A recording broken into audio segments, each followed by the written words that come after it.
area as we open up the 9 o'clock hour on a Friday, and that means Chamber Chat. The Executive Director, Shelby County Chamber of Commerce, Courtney Chapella. How have you held up this week? Good. I kind of have a funny story. So people that know where I live, we live on a hill, okay? But you are... We've been in a flood zone forever, and it was just wrong. Yeah, so we got a survey done on all of this, and we found out, like, that first day it rained all day long and rained. Yeah. We found out that day that FEMA had released us from the flood zone. So it was kind of ironic that, of all days, they said, you guys are fine, but... Of the day it might actually get you. Yeah, that's not comforting. Yeah. But I thought I might find you floating around in the studio when I got here this morning. No, I really don't worry about it flooding here like it has a few times in the past. Ever since they cleaned up the river, it's been better. And after I talked with emergency management yesterday, and it was mid-afternoon, and the river was still only at 13.4 going through here, I felt pretty good. And there is water in the backyard. I anticipate the bathroom becoming a negative issue eventually before the day is over, but if that's the biggest problem I have, I'll be in a very good mood. Look at this way, you don't have to mow the grass right now, Johnny. No, but it's going to be wild to get through by the time I do. Guests in studio, who did you bring? This morning I have Shane from StoneBridge Trucking. Good morning. Good morning. Why don't you start by telling us a little bit about yourself? Well, before we talk about me and StoneBridge Trucking, let's talk about you. Today is your 16-year anniversary with the Chamber. It is the Chamber, yes. I've been there a long time. Congratulations. Thank you. So StoneBridge Trucking was founded in 1999 by my father. He had an antique business, and he also worked in the factory. And for quite some time, he wanted to get out of the factory. And when I left for the military in 1999, I was his only child. He no longer had to have insurance on me and had a history in trucking and gave it a shot. He took a chance while running his antique business, while working full-time in a factory, was doing expedites at night. And that was essentially the genesis of StoneBridge Trucking. In 2016, I took it over. We had 7 trucks at the time, 4 box trucks, 3 cargo vans, and we're now boasting a fleet of 25 box trucks. We've got approximately 30 drivers who are now calling StoneBridge Trucking home. We're really proud of the company that we're working to build every day. How did StoneBridge get its name? Because it's a very unique name. Yeah, so my father, outside of Greensburg, talking about rain in the late 80s, was driving home where he had a home up on the hill, very much like yourself, and he had to cross an old stone bridge every day to get to that home. And like what we're experiencing now, we had significant rain to where when my father was coming home one day, he could not cross that old stone bridge. And he had to find an alternative route home because the water had raised so high, and he knew that the bridge was damaged structurally. He got up to his home, and my grandfather, Paul Kennedy, was sitting on his porch wringing out his socks. He had driven his little Chevy Love truck across that bridge. The little Chevy Love truck that reeked of Red Man chewing tobacco that sat in his spittoon every day. My dad looked at his father and said, "Pop, what were you doing?" At that age, he didn't care. He said, "I wanted to see my son." And that's all he cared about at that moment. And my dad said, "Pop, you could have been killed." Right. Once again, mouthful of chewing tobacco, he did not care.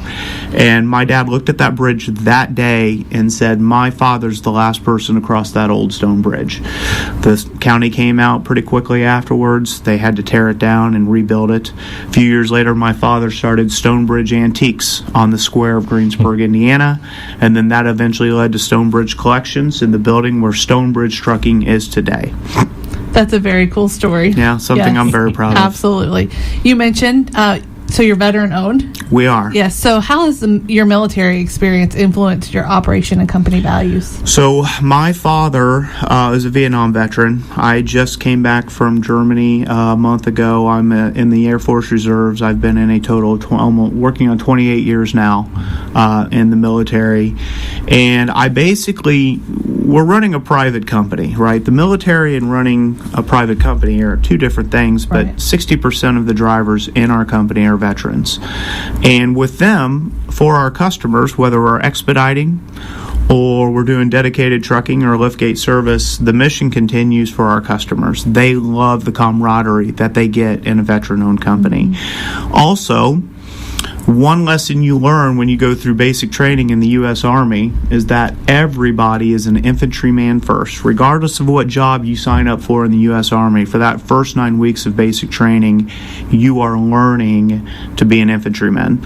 And the way that I've built my company with our staff is I will not hire anybody in our front office unless they've driven a truck first, so that they can help advise me on what might be good for the company, how's it going to affect the driver.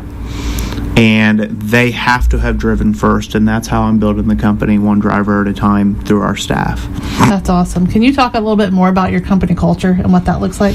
Yeah, so we're not for everybody. We're a niche. We have a makeup of full-time and part-time drivers. We have full-time drivers who this is how they feed their family. This is what they come to each and every day and grind for themselves and our customers to help continue to grow StoneBridge. And then at the same time, we have a lot of part-time retired people from all walks of life who say, I'm retired, I'm enjoying life, but I want to stay busy. Right.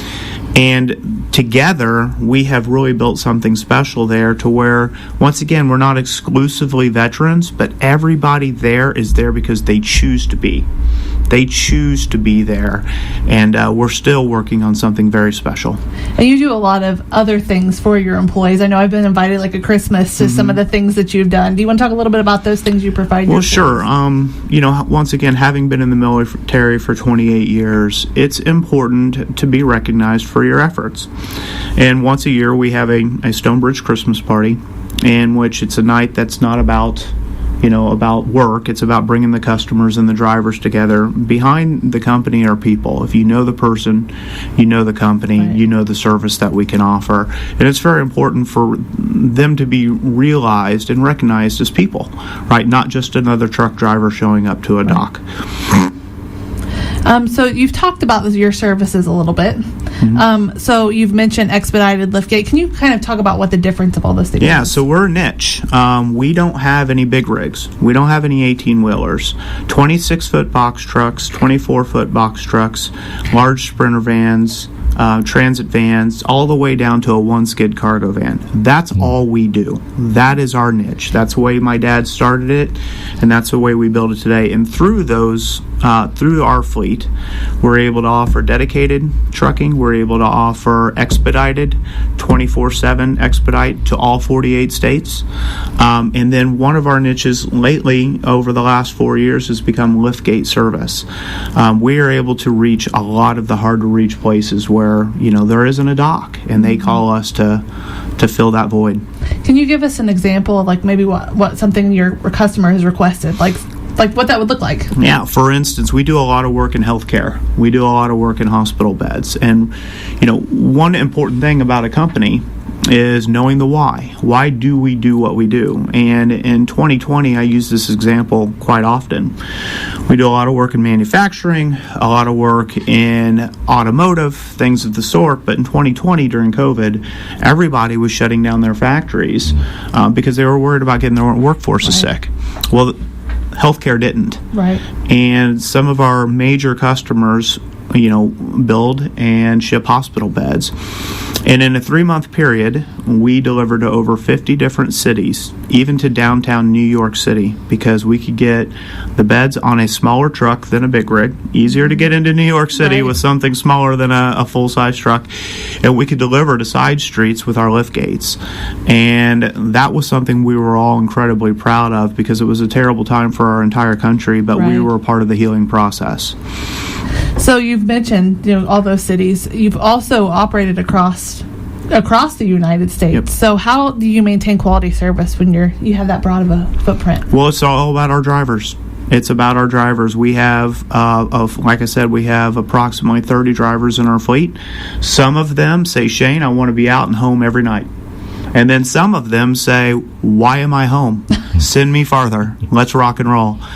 So for everybody who works for us, we know what it is that they're comfortable with, what type of loads that they prefer to do, and we make sure that they're trained to do so. And for the driver who wants to be out and about, a load comes in going to California, we give them a call first. And for the driver who says, I want to be home at night, we do not ask, do you want to go to California? Because his answer is certain word, no. Right.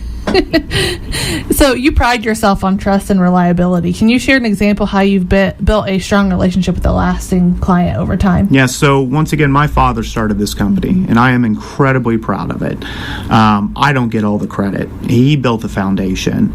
We have people that we work with today who hopefully are listening in today that started working with my father in 2000. And one thing I tell them is every time I meet with them in person, you're only as good as the last opportunity you gave us. If we start messing up, you're going to start questioning what is happening there. Mm-hmm. So we take every load, every time that we're given an opportunity to work with our customers as another building block on the foundation and the relationship we have with them. Simply, we don't take them for granted.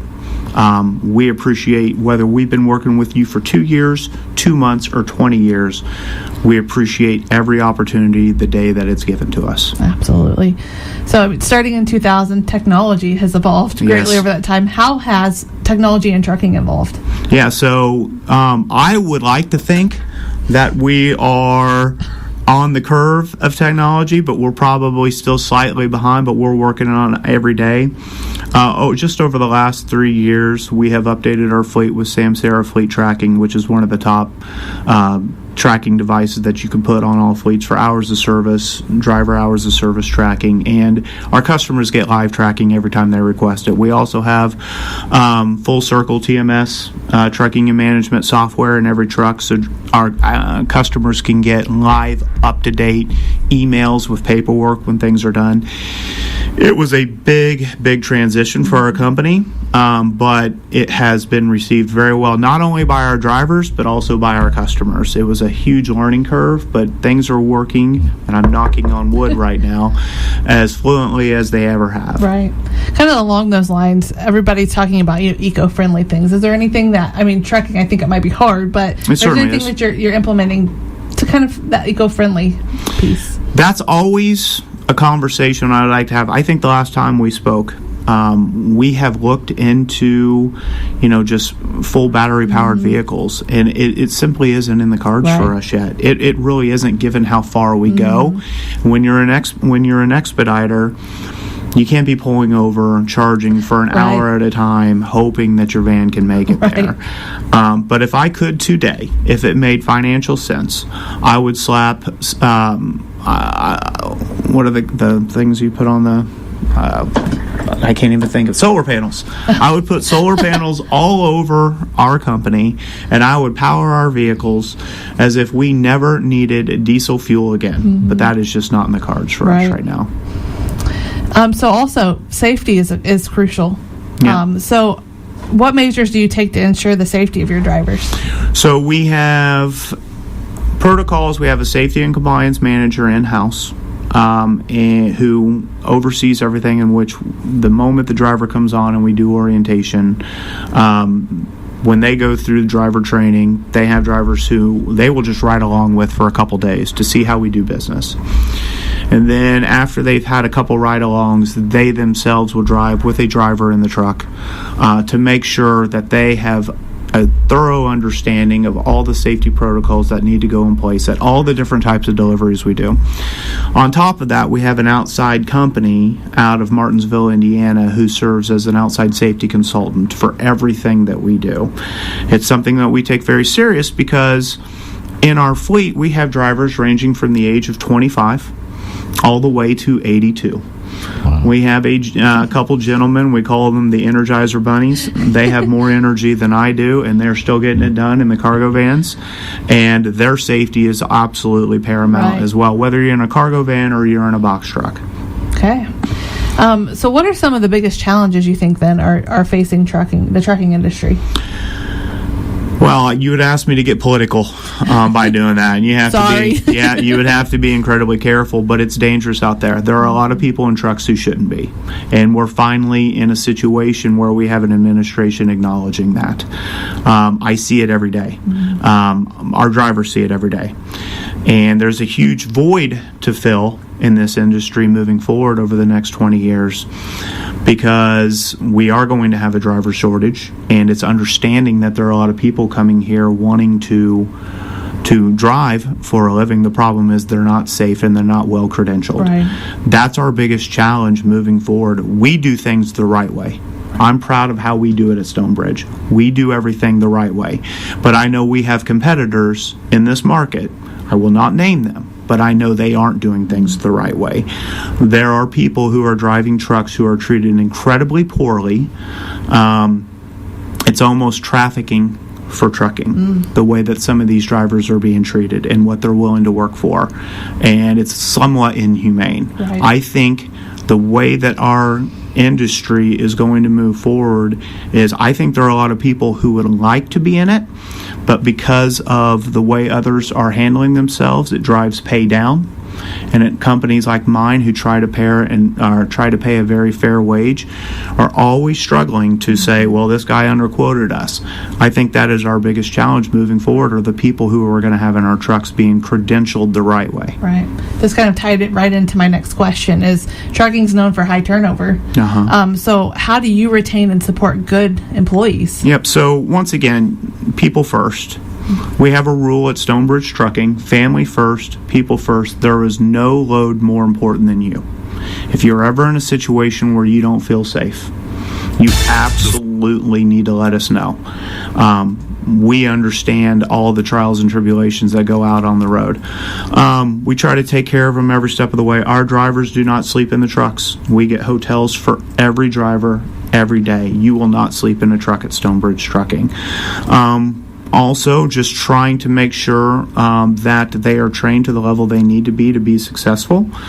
And every driver knows that in any instance that they have a concern, something they need to bring to my attention, they can always come talk to me. That's awesome. So for someone who's maybe considering a career in trucking, what advice would you give them?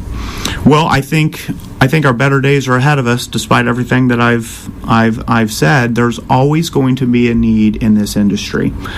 We are having the conversation all the time about the need for engineers, about the need for electricians, plumbers, all of the blue collar work. I genuinely believe there's going to be a huge void for truck drivers as long as we are all playing on the same, same field, and we're all playing by the same rules. Right. I think trucking wages are going to go up significantly, because everything that you see in life, for anybody out there not interested in trucking, if you bought it, a trucker brought it. That's it. Everything that we deal with had to do with a truck driver of some sort, some way. Right. So there's always going to be a need for skilled truck drivers. It's, do you love it? Do you enjoy the job? And I hope that if we continue to clean up our industry, so it's safe and fair for everybody competing in it, that wages will go up to where the younger generation looks at it and goes, I can make a really good living in this career. Do you have any current openings? Yes, we're always accepting applications. We're not for everybody. And when I do an interview over the phone, I will tell you the good, the bad, and the ugly.